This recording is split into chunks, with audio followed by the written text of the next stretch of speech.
Boa noite, irmãos e irmãs. É sempre tão bom estar aqui. Toda vez que subo eu falo isso, né? Vira até meio clichê. Mas a gente sabe o quanto a gente é abençoado todas as quartas-feiras aqui nesse lugar, né? O quanto a gente recebe de Deus. E eu não canso de dizer que existe sempre, irmãos e irmãs, algo muito lindo da parte de Deus que acontece nesse lugar, que existe aqui um espírito de unidade. Algo que é tão sobrenatural que não há como nós dizermos que vem de nós. Isso vem da parte do Senhor para nós. É tão lindo como cada semana a gente vê que cada pessoa que sobe aqui ao púlpito, parece que a gente fica junto a semana toda, que a gente ora junto a semana toda, né? É maravilhoso. É interessante que tudo que foi cantado, ministrado, já orado aqui, foi exatamente algo que o Espírito Santo também falou comigo no decorrer dessa semana. Então a gente vê de verdade, irmãs, que nós temos uma aliança com o Senhor. E essa aliança é tão somente, ela está sendo expressa porque a gente decidiu ficar unido. E eu tenho certeza que na unidade Deus manifesta a sua glória. E nessa noite o Espírito Santo de Deus vai derramar ainda mais da glória dele sobre a nossa vida. Você crê nisso? Eu creio muito, muito mesmo, irmãos, porque eu tenho orado, orei a semana inteira por isso, venho orado desde o dia que a pastora Nádia falou comigo. Senhor, em nome de Jesus, derrama da tua glória. A gente está falando sobre sabedoria, né, que vem do alto. E você já deve ter lido esse texto várias vezes esse mês, mas eu vou pedir para você ler de novo. Então, eu vou pedir para você abrir a palavra do Senhor lá em Tiago, no capítulo 3. Dos versículos do 13 ao 17.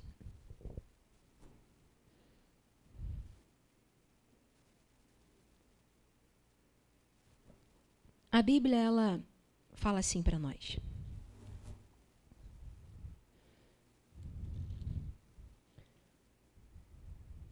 Quem é sábio e tem entendimento entre vocês? Que o demonstre por seu bom procedimento, mediante obras praticadas com a humildade que provém da sabedoria.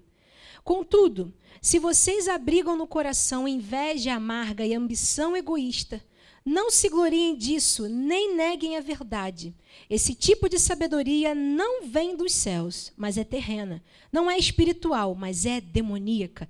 Pois onde há inveja e ambição egoísta, aí há confusão e toda espécie de males. Mas a sabedoria que vem do alto é, antes de tudo, pura, pacífica, amável, compreensiva, cheia de misericórdia e de bons frutos, imparcial e sincera. O fruto da justiça semeia-se em paz para os pacificadores.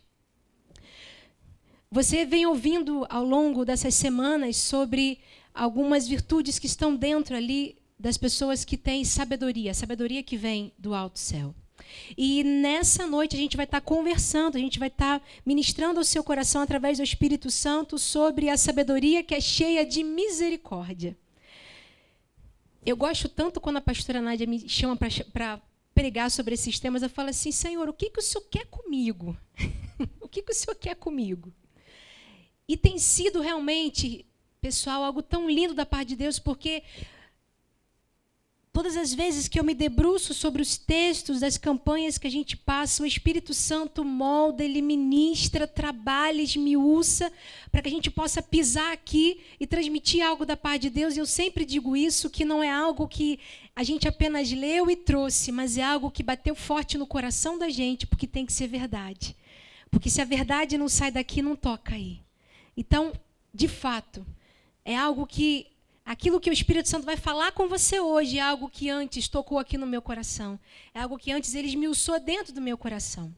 A gente começa dizendo aqui nesse texto, no capítulo 3 de Tiago, versículo 13, ele começa fazendo uma pergunta, né? Quem de vocês é sábio e tem entendimento? Algumas versões vão falar outros nomes, mas eu vou me basear exatamente no termo justo, sábios e entendidos. E é interessante que Tiago ele quis usar essas duas palavras juntas, né? E talvez você, em algum momento da sua vida, você deve ter pensado que quando você pensa em alguém que é sábio, você logo pensa em quem? Um mestre, né? ou talvez você pensa logo no senhor barbudo, velho. A sabedoria nos dá um pouco essa imagem, né? E Tiago, ele vem dizer para a gente exatamente o contrário. Ele diz para a gente que a sabedoria é algo popular, é algo público, é para todo mundo. Então, ele vai se basear nesse texto dizendo que a sabedoria não é algo dedicado, exclusivo a mestres, mas é para todo o povo de Deus. Para todo aquele que olha para o alto e fala, eu quero sabedoria. E o mais maravilhoso de tudo, é de graça. Você não precisa pagar nada, absolutamente nada por isso. Agora, nesse capítulo, ele faz questão de fazer a diferença entre a sabedoria que é verdadeira e a sabedoria que é falsa, que é a terrena desse mundo. E a gente precisa entender que tipo de sabedoria a gente quer para a vida da gente. E eu sei que se você está aqui, é porque você quer uma sabedoria que não vem de pessoas, mas que vem do alto trono para a sua vida. E você faz muito bem em desejar isso. Mas a gente precisa entender que passos a gente está tomando diariamente para que essa sabedoria venha sobre nós. Existem algumas coisas que a gente precisa entender. E existe um diferencial muito grande que o grande apóstolo Tiago traz aqui para a gente. Ele vai dizer que ele, nessa diferenciação da verdadeira sabedoria e da sabedoria terrena, é que a verdadeira sabedoria ela vai trazer paz. E a sabedoria falsa ela vai trazer guerra, contenda. E uma outra coisa também, homicídio e oração sem resposta. E eu quero focar nessa palavra com você. Oração sem resposta. A coisa mais forte que o Espírito Santo ministrou ao meu coração nessa noite para transmitir ao nosso coração é que as nossas orações, muitas das nossas orações, não estão sendo ouvidas porque a gente não está buscando a sabedoria do alto. E o Espírito Santo de Deus, ele quer colocar cada um de nós nessa dimensão de sabedoria, para que aí sim a gente veja a nossa oração sendo atendida, a gente veja o propósito de Deus se cumprindo na nossa vida. Esse é o foco de Tiago quando trouxe essa verdade aqui para a igreja. E é esse o foco do Senhor com a tua vida. E especificamente hoje o Espírito vai falar contigo sobre uma sabedoria que é cheia de misericórdia. Mas afinal, o que é a misericórdia? Eu vou dizer para você, a misericórdia ela é o amor ao próximo evidenciado em ações. Ou seja, é o amor de uma forma prática. É o amor que se manifesta de um jeito prático. É muito interessante que, não sei se você observou isso, mas Tiago, ele fez questão de colocar a palavra misericórdia e bons frutos juntas. Porque uma coisa está ligada à outra. Porque um coração que é cheio de misericórdia, ele manifesta bons frutos. É a consequência. Mas a gente não vai falar sobre isso hoje, porque semana que vem tem mais. Eu quero focar contigo sobre a misericórdia. Talvez você diga para mim assim, já que a gente quer falar um pouco sobre oração hoje, talvez você diga para mim assim, mas Roberta, eu oro e eu oro muito. Eu acredito que você ore. Eu creio que você ore.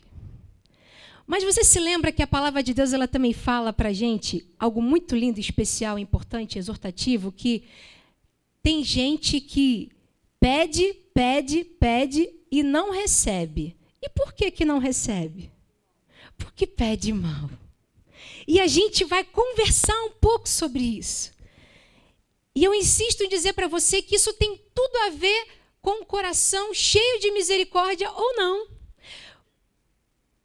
Sabe aquela pessoa que ora, mas quando ela sai do quarto, ela entra no cenário da casa dela, que é uma completa guerra, é contenda, é homicídio, é todo mundo um atacando, apontando a arma para o outro, e parece que aquela oração ficou de lado, e aí você entra na guerra junto.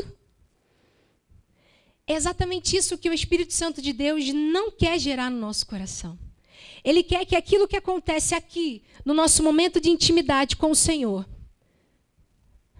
venha aqui para fora e se manifeste de um jeito glorioso. E que mesmo que você e eu estejamos em um cenário de guerra, mesmo que eu e você estejamos num cenário de contenda, num cenário de homicídio, num cenário em que você vê só desesperança, você consegue ser crente, consegue ser gente de Deus. Esse é o desafio de todo sábio. E a gente entende que quando a gente recebe da misericórdia do Senhor, a gente consegue praticar esse negócio. A gente consegue viver de verdade uma vida de oração, mas também uma prática, uma rotina diária que tem tudo a ver, que é resultado dessa vida de oração. Agora, como é que isso vai acontecer na vida da gente? Aí vem alguns passos importantes para a gente poder conversar hoje. Primeiro, a sabedoria ela vem de Deus. A palavra de Deus ela fala em Provérbios 2:6, pois o Senhor é quem dá a sabedoria, de sua boca procedem o conhecimento e o discernimento.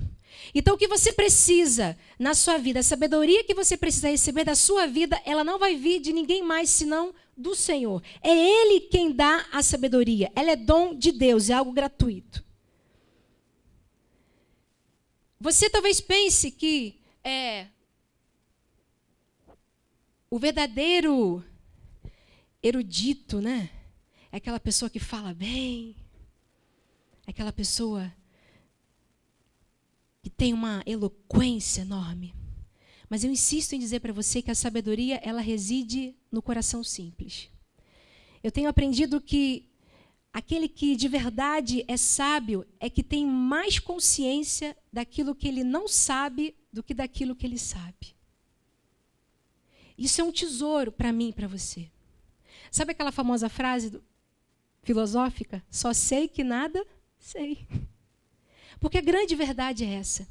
Que por mais que você e eu busquemos a nossa trajetória de sabedoria, a gente vai avançando, a gente mais vai entrando no oceano de Deus, mais a gente vai entendendo que não sabe. Que o nosso Deus é que sabe de todas as coisas. Queridos, a sabedoria desse mundo ela é arrogante. Mas a sabedoria que vem do alto, que vem do Senhor, ela é simples, ela é misericordiosa. A verdadeira sabedoria é como... vem da palavra grega, né? Que diz assim, misericórdia significa eleos. Que no pensamento cristão, ela acabou adquirindo um significado muito novo. Para os gregos, como é que eles definiam a misericórdia? A misericórdia era uma piedade, era você manifestar piedade com alguém que estava sofrendo injustamente. Mas no cristianismo, a palavra misericórdia, a palavra eleos, ela teve um significado mais abrangente. Significa o quê? Alguém que está em dificuldade e até no caso de que essa dificuldade seja por sua própria culpa. Ou seja, eu serei tão piedoso como a pessoa, mesmo que o problema que ela está, o pecado que ela está, tenha acontecido por causa dela mesma. A culpa é dela. Porque Jesus, ele sempre amplifica, ele sempre aumenta, ele sempre enche de mais amor aquilo que talvez eu e você tenhamos colocado aqui nessa terra. A verdadeira sabedoria, cheia de misericórdia, ela reside nisso. Eu estou com você. Eu estou contigo, pastora Nádia. Eu estou contigo, João. Eu estou contigo, Maria. Mesmo que você não queira estar comigo, mesmo que a tua vida não esteja de acordo com a vontade do Senhor, eu estou com você. Essa é a misericórdia que agrada o Senhor. E a gente precisa entender e começar a manifestar esses frutos no nosso dia a dia. E aí eu quero deixar para você 3 princípios importantes. A sabedoria cheia de misericórdia, ela pensa bem. A sabedoria cheia de misericórdia, ela ora bem. A sabedoria cheia de misericórdia, ela age bem. Eu quero conversar com você sobre esses 3 princípios. Pensando primeiro sobre a sabedoria cheia de misericórdia que pensa bem. Vamos repetir isso comigo para você poder gravar isso no coração e você entender o que é um coração sábio, cheio de misericórdia. A sabedoria cheia de misericórdia pensa bem. A sabedoria cheia de misericórdia pensa bem. Filipenses 4:8 vai falar o seguinte para mim e para você. Finalmente, irmãos, tudo que é verdadeiro, tudo que é venerável, tudo que é justo, tudo que é puro, tudo que é amável, tudo que é de boa fama. Se alguma virtude há, se algum louvor, seja isso que ocupe os vossos pensamentos. Para você de verdade ser o sábio, a sabedoria que vem do alto, precisa entender que ela tem que pensar bem. Você precisa pedir para que o Espírito Santo de Deus trabalhe os seus pensamentos, para que aí sim a tua vida cristã seja vivida de uma forma sábia. Agora existe um outro princípio também da palavra de Deus que vai nos ajudar a compreender isso. 2 Coríntios 5,16 fala sobre isso também. Ela diz: de modo que de agora em diante a ninguém mais consideramos do ponto de vista humano, ainda que tenhamos considerado Cristo dessa forma, agora já não o consideramos assim. O grande problema das pessoas que não pensam bem é que elas sempre olham as pessoas do ponto de vista humano. Elas sempre olham as pessoas do ponto de vista pecaminoso. Aquilo que eu vejo na minha irmã, aquilo que eu vejo no meu irmão, que é ruim. Porque quem olha sob a ótica do Espírito, pensa bem. Alguém pode até fazer uma coisa ruim, mas você vai parar e pensar assim: não, mas eu acho que a Mari fez isso, mas a intenção dela não foi essa, foi outra. Porque a tua mente pensa bem. Depois que eu li o livro do pastor Abe Uben, que ele trabalha muito essa questão, quando ele vai dizer que a gente só consegue cuidar bem das pessoas quando a gente começa a olhar para elas, do jeito que Deus quer que a gente olhe, do jeito que Jesus olha para elas. Deus começou a revolucionar a minha vida de oração. E Deus quer fazer isso com você. Existe uma história que eu li, muito linda, do pastor David Chu, lá da Coreia, em que ele se viu numa situação em que uma mulher procurou ele muito desesperada, falando sobre a filha dela, que estava num estado de prostituição tão grande, que inclusive já estava até se envolvendo com os amigos do seu marido, dos seus irmãos, uma coisa terrível. E aquela mulher não sabia mais o que fazer com aquela situação. Aquela mulher crente, e ela dizia exatamente assim para o pastor: pastor, eu oro, e a minha filha não muda. E aí o pastor David Chu, muito sabiamente, ele se voltou para aquela mulher e disse: você não está orando direito. Você está apresentando no altar de Deus uma filha em pecado. E aí, pastora Nádia, eu me recordo do que acabou de ser dito aqui. Pastor David Chu, ele se voltou para aquela mulher e disse: quando você for ao altar de Deus e levar a sua filha daqui por diante, você vai olhar para ela e vê-la aos pés da cruz de Jesus. E vendo Jesus olhando para ela do jeito que ele deseja que ela seja. Você não vai mais levar a prostituta ao altar de Jesus, mas você vai levar a filha que Jesus quer que você tenha. Mudar o jeito de pensar. Eu converso com muitas mulheres e diversas vezes assim, a gente sempre percebe um perfil muito doloroso em que a gente senta e reclama: mas o meu marido, ele é assim, assim, assim e assim. E a impressão que eu tenho quando eu ouço essas mulheres que é exatamente assim que elas vão para o altar de Deus, porque ele é assim, assim, assim, assim. Ele me maltrata, ele é infiel, ele não é verdadeiro, ele é injusto. Não é isso que o Espírito quer de nós. Ele quer que a gente apresente as pessoas ao altar de Jesus e veja assim: Senhor, o Senhor morreu por essa pessoa assim como o Senhor morreu por mim. Então, quando eu olho para o meu marido, quando eu olho para o meu filho, eu vejo na tua casa, eu vejo te servindo, eu vejo adorando ao Senhor. Você começa a produzir na tua mente aquilo que você entende que o Espírito quer fazer dentro da sua casa. Então, você precisa entender que tem que mudar o seu jeito de pensar, porque enquanto você pensa mal sobre você, sobre o outro, você não vai conseguir orar direito, levar amorosamente, levar misericordiosamente pessoas ao altar de Deus. E eu insisto em dizer que por vezes a dor do nosso coração, a tristeza do nosso coração por situações que não são transformadas são tão grandiosas que a gente leva pessoas ao altar de Deus pedindo para que Deus as fulmine. Queima ele, Jesus! Não é isso? Eu estou falando alguma mentira, gente? Você já não fez alguma oração dessa? Senhor, Leva ele. Oh! Eu não aguento mais. Acaba com isso logo, Senhor. Porque eu não estou aguentando. Quantos de nós não fizemos essa oração algum dia na nossa vida? Quantos de nós? Mas você já parou para pensar que, num simples gesto de mudança de pensamento, você exercitar aquilo que a palavra de Deus fala em Romanos 12, você entender que tem que ter uma renovação, uma transformação na sua mente, aí sim você vai conseguir orar do jeito certo pelas pessoas. Você tem que começar a entrar no teu quarto e falar assim: Senhor, eu acabei de ser ferido, mas eu quero dizer para o Senhor que eu estou aqui de joelhos. Meu filho não quer nada contigo, Deus, mas eu estou dizendo que meu coração arde de amor por esse jovem, arde de amor pelo meu filho, porque eu o gerei.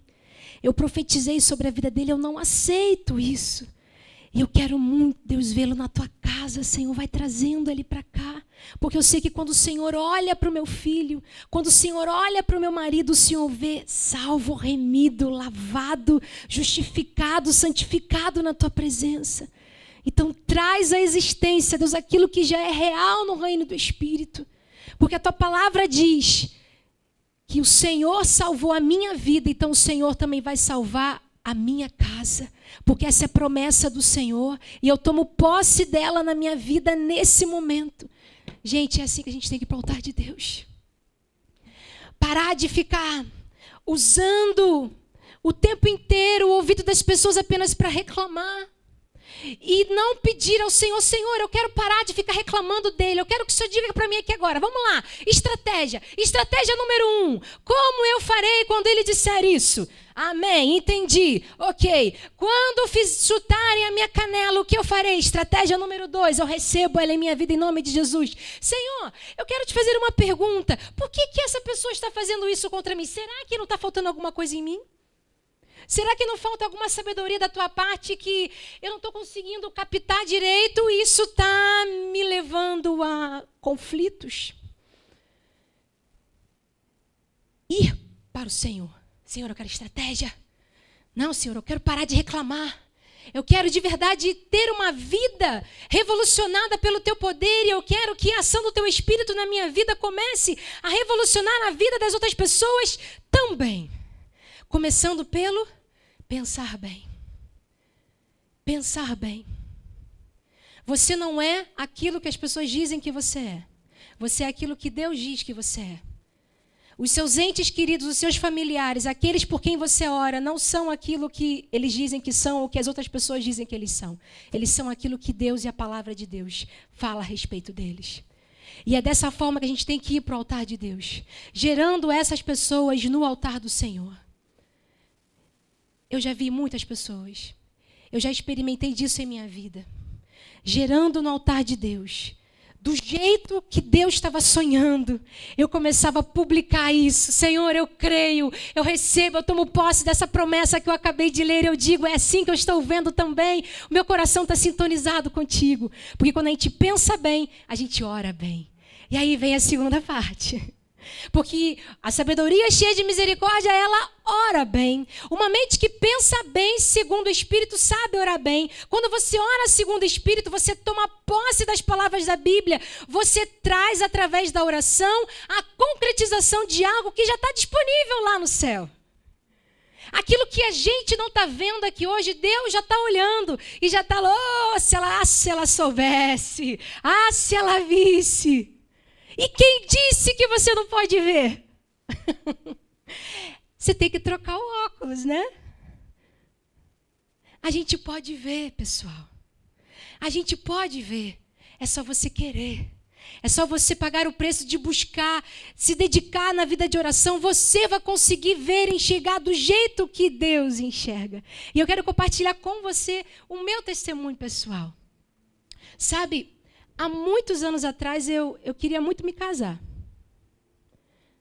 Eu falei em casamento, você botou a música instrumental, achei lindo, amor. Gostei muito. Há muitos anos eu queria me casar. E eu vivia muito triste, sabe? Porque eu via que esse desejo não se concretizava na minha vida. E aí houve um momento em que ligou um botão, eu falei, quer saber, Senhor? Eu vou tomar posse da tua palavra que diz, buscar primeiro o reino de Deus e as demais coisas nos serão acrescentadas. Então eu comecei a me dedicar muito intensamente à obra de Deus. Eu trabalhava ali para o Senhor com afinco, sempre gostei de servir na casa do Senhor. E com o passar dos anos, porque não foram dias nem meses, com o passar dos anos, ainda que o coração sofrido, porque tem dia que é difícil, né? Quando chega o dia dos namorados, né? Aquele aperto no coração. E olha, eu tinha um agravante, pessoal. Quem conviveu comigo durante a minha vida inteira sabe disso. Eu era convidada para cantar em todos os casamentos da igreja. Irmãos, eu cantava, eu dava o meu melhor, eu dizia, Senhor, ainda não chegou a minha hora. Mas eu fazia de coração. Sempre orando ao Senhor. E um dia eu subi ao púlpito, na igreja que eu fazia parte, para pregar uma palavra de Deus. E eu pregava sobre a fé. A fé que é algo invisível, mas que é real. E que a gente precisa tomar posse. E eu começava a falar com as pessoas que a gente tinha que crer naquilo que é invisível. Porque Deus já tinha disponível isso no mundo espiritual. E eu dizia isso com todo o meu coração. Eu acreditava de verdade naquilo que eu estava dizendo. E aí eu comecei a contar a história da conversão de um homem. Mas eu preciso te contar primeiro o histórico. A mulher desse homem. E eu comecei a falar, vi uma mulher que ela, essa história é real, tá, gente? Uma mulher que ela semanalmente estava ali na igreja, buscando a Deus, orando, e falei, Senhor, converte meu marido, converte meu marido, converte meu marido. E aí ela decidiu fazer um ato profético. Aí ela pensou, Senhor, eu quero levar mais a sério esse meu propósito com o Senhor. Então ela teve uma grande ideia inspirada por Deus. Ela foi no guarda-roupa do marido, pegou o paletó, e falou, Senhor, eu estou apresentando esse ato profético aqui para o Senhor. Todo domingo ela levava o paletó do marido para a igreja. E, gente, sabe o que ela fazia? Ela pegava o paletó, botava assim do lado do banco e sentava. Esse lugar é do meu marido. Era assim que ela fazia. Se alguém chegasse para sentar, esse lugar está ocupado, é meu marido. Aqui já não podia fazer isso, né?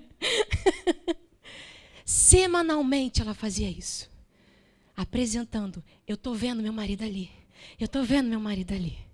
Até que um dia, Deus ouviu a oração dessa mulher. E um tempo depois, aquele banco não estava mais vazio. Ele estava repleto com aquele homem se tornando servo do Senhor. A gente não tem, porque a gente não ora bem. Aquela mulher gerou no reino do Espírito um homem salvo, redimido na casa do Senhor. Ela pensou bem, orou bem, e Deus atendeu a sua oração. Quando eu acabei de contar isso, irmãos, eu comecei a falar assim, irmãos, eu também tomo posse dessa palavra. Aí vem a minha parte, né? Eu também tomo posse dessa palavra. Assim como vocês, eu também vejo aquilo que o Senhor tem para mim. Porque eu creio que pela fé, o meu marido também está sentado aqui na congregação. Irmãs, eu disse isso. E meu coração começou a palpitar. E eu estava orando, intercedendo fortemente pela igreja. Mas quando eu disse, o meu marido está na congregação, eu vi um jovem ajoelhado no meio da congregação. E esse homem é meu marido hoje.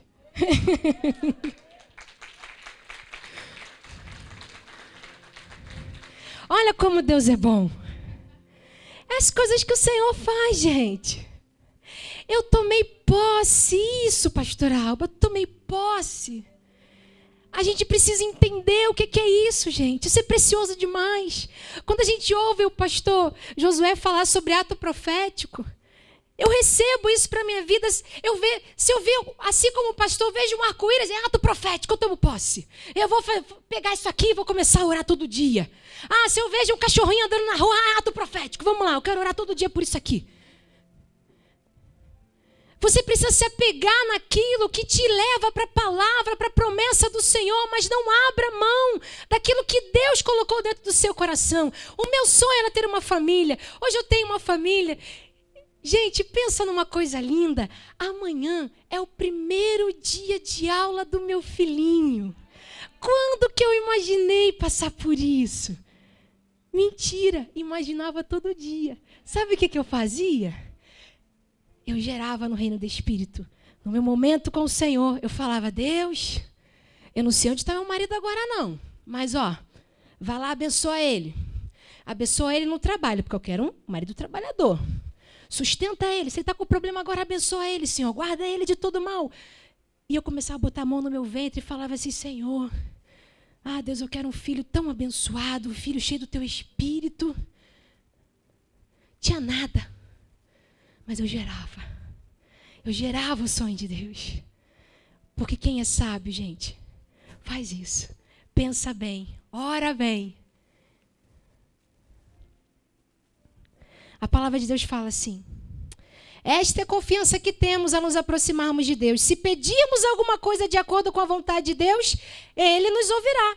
E se sabemos que Ele nos ouve em tudo o que pedimos, sabemos que temos o que dele pedimos. Mas o texto diz mais. Se alguém vir o seu irmão cometer pecado que não leva à morte, ore, Deus trará vida ao que pecou. Refiro-me àqueles cujo pecado não leva à morte, a pecado que leva à morte. Não estou dizendo que se devorá por este. 1 Pedro 4,8 vai dizer, antes de tudo, exercei profundo amor fraternal uns para com os outros, porquanto o amor cobre uma multidão de pecados. Repete isso comigo. O amor cobre uma multidão de pecados. Eu comecei a entender um pouco esse texto, a entender o que Pedro estava querendo dizer para a gente. Quando ele fala sobre cobrir, não é no sentido da gente se silenciar para aquilo que a gente está vendo de errado no outro. Mas, na verdade, o que Pedro está querendo dizer para mim e para você é que o amor que a gente tem é tão grande, é tão cheio de misericórdia, que me faz passar por cima e seguir adiante, crendo na promessa de Deus, crendo no que Deus quer fazer. Porque se você desistir, você vai deixar de inspirar muita gente. Houve um momento na minha vida, porque a vida da gente não é fácil. São de altos, são de baixos. E tem momentos em que nós somos tentados a desistir. Se eu tivesse desistido, eu não levaria amanhã meu filho para a escola. Eu quis insistir. Você quer pagar para ver o preço da tua desistência hoje? O tanto de prejuízo que você vai ter que arcar por uma decisão errada que você vai tomar, por uma oração que você não quer mais fazer, porque você está dizendo para Deus, eu estou cansada de orar por isso. Faz isso não. Deus te trouxe aqui hoje para dizer, continua orando, porque eu tenho promessa. Você está vivo, eu tenho promessa para você. Vai gerando, vai gerando, vai gerando, porque se a minha palavra diz que isso pode acontecer, vai acontecer. No tempo dele. Enquanto eu pregava para mim esse texto, Deus me fez lembrar de Caleb, né? Caleb esperou um tantão de tempo para receber a promessa do Senhor. Mas a coisa mais linda que eu vejo no texto, que diz que quando ele recebeu a promessa, ele estava tão forte, tão jovem, e ele já era velho. Mas por quê, gente? Porque quem tem promessa não envelhece, está sempre ali, renovado. Está rejuvenescido, porque todo dia ele está no altar do Senhor. Deus, eu estou renovado na tua presença. Ainda não é hoje. Eu estou a menos um dia da minha promessa. É assim que você tem que levantar todo dia de manhã. Senhor, eu estou a menos um dia das tuas promessas. O sábio pensa assim. O sábio ora assim. Agora vem a última parte. A sabedoria cheia de misericórdia age bem. Essa é a parte legal. Se você pensa bem, ora bem, você também tem que agir bem. A palavra de Deus, ela fala, 1 Coríntios 3:7. O amor tudo sofre, tudo crê, tudo espera, tudo suporta. 1 João 3:17-22 diz: se alguém tiver recursos materiais e vendo seu irmão em necessidade, não se compadecer dele, como pode permanecer nele o amor de Deus? Filhinhos, não amemos de palavra nem de boca, mas em ação e em verdade. Assim saberemos que somos da verdade e tranquilizaremos o nosso coração diante dele quando o nosso coração nos condenar, porque Deus é maior do que o nosso coração e sabe todas as coisas. Amados, se o nosso coração não nos condenar, temos confiança diante de Deus e recebemos dele tudo o que pedimos, porque obedecemos aos seus mandamentos e fazemos o que lhe agrada. Por vezes não, todas as vezes você não recebe porque você não obedece, porque você não segue princípio. Essa é uma fala contínua nos meus discipulados. Todas as minhas discípulas sabem que eu digo isso. Você não deve seguir seus sentimentos, você tem que seguir princípios. O que tem que reger a vida do cristão são os princípios, não os nossos sentimentos. Pensa comigo, se você e eu agíssemos todos os dias de acordo com aquilo que a gente sente. O que é ser desse mundo? O que é ser da célula? O que é ser do ministério? O que é ser da igreja? O que é ser da tua família? A gente não pode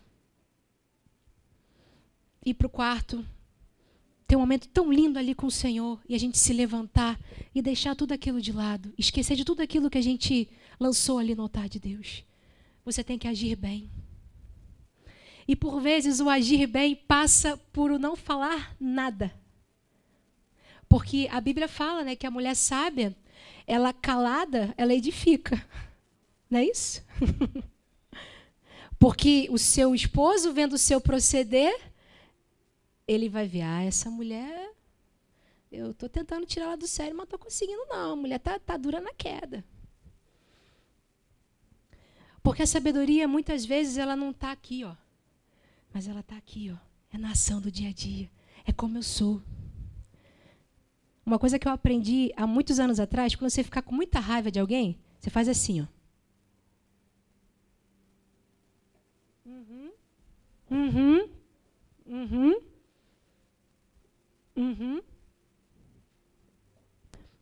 Põe água na boca. Pode ser que resolva. Porque às vezes isso é necessário. Porque quem é sábio age bem.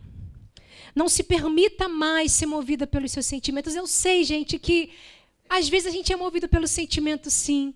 Mas uma coisa preciosa que o Espírito Santo mandou falar para você é que Satanás, ele tenta derrubar a gente do nosso propósito quando a gente erra nessa área. Aí você, de repente, você não procedeu do jeito que você gostaria. Você fica assim, Senhor, orei sobre isso. E agora eu fiz essa besteira. E você fica assim, minha culpa, se sentindo mal o dia inteiro por aquilo de errado que você fez. Para com isso. Isso é estratégia de Satanás para parar você no teu propósito. Volta para o quarto, Senhor, falhei aqui, me perdoa. Estou retomando aqui, estou recebendo a tua graça, estou seguindo em frente. Vai restituir se você ofendeu alguém. Porque essa é uma parte difícil da vida cristã, né? A restituição. Porque a gente, às vezes, não quer restituir, por quê? Porque o outro errou. E a gente acha que se a gente for para o outro e falar assim, olha, você me perdoa porque naquele momento eu falei essa palavra áspera com você, eu não deveria ter me expressado dessa forma. Você me perdoa em nome de Jesus. E aí a tua carnalidade tenta te convencer que se você fizer isso, se você for humilde, o outro vai ser mais arrogante. Mas eu quero dizer para você uma coisa muito importante. A Bíblia diz que o amor constrange. A tua ação de misericórdia, de humildade, ela não precisa convencer o pecador, ela vai convencer a Deus, porque é Ele que está vendo a gente, e quem te abençoa é o Senhor. Então é a Ele que você deve obediência, a Ele que você deve o cumprimento dos princípios, porque se a palavra diz que aquele que é obediente é abençoado, aquele que é obediente, ele recebe aquilo que pede, eu tomo posse, então eu vou seguir, Senhor. Não importa. É tempo de você parar de ficar se preocupando com aquilo que o outro não faz, mas você entender qual é o seu lugar. Senhor, qual é a minha parte? Qual é a minha parte nesse negócio? Eu quero que o Senhor trabalhe em mim. Porque por vezes o milagre que você está esperando vai começar em você. Você quer que o outro seja transformado, mas aquilo que o Espírito quer fazer, a obra que ele primeiro precisa fazer é dentro de você. Eu tenho aprendido na vida cristã também que as grandes transformações ao meu redor, elas somente acontecem quando eu decido ser transformado pelo Espírito. Porque a maneira como eu vejo, a maneira como eu oro, a maneira como eu ajo diante das situações, podem transformar situações ao meu redor. Podem transformar pessoas. Podem trazer milagres. Depende de você também. Do jeito que você decidir agir. A Bíblia, ela vai dar referência sobre a mulher que tem sabedoria, né? Provérbios 31, ele vai falar assim. Vou citar alguns versículos, né? Espalhados. Como é difícil encontrar uma boa esposa. Ela vale mais do que as pedras preciosas. O seu marido confia nela e nunca ficará pobre. Em todos os dias da sua vida, ela só lhe faz o bem e nunca o mal. O seu marido é estimado por todos e um dos principais cidadãos do lugar. Os seus filhos a respeitam e falam bem dela, e o seu marido a elogia. Ele diz, muitas mulheres são boas esposas, mas você é a melhor de todas. A formosura é uma ilusão e a beleza acaba, mas a mulher que teme ao Senhor Deus será elogiada. Deem a ela o que merece por tudo o que faz e que seja elogiada por todos. Quando eu olho para Provérbios 31, eu falo, Senhor, eu quero ser essa mulher. Todos os dias. E eu quero te fazer essa pergunta hoje. O que a sua família diz sobre você? O que os seus irmãos dizem sobre você? É tempo de você permitir que o Espírito Santo faça as transformações necessárias dentro do seu coração. Para que aí sim o milagre de Deus venha sobre a sua vida. E aí você tenha respostas de oração. É isso que Deus quer fazer. Eu tenho certeza que tem muita gente aqui que quando decidir seguir princípio, vai ver muito milagre. Você crê nisso? Eu acho que pouca gente crê nisso. Eu creio que tem muita gente aqui que se decidir seguir princípio, vai ver muitos milagres. Amém? Com certeza, gente. Porque Deus tem bênção. O que a palavra de Deus fala? Se vocês me obedecerem, vocês comerão o melhor dessa terra. Não é qualquer coisa, não é alguma coisa, mas é o melhor. Porque Deus tem sempre o melhor para quem age com sabedoria. É isso que o Espírito quer fazer dentro de nós.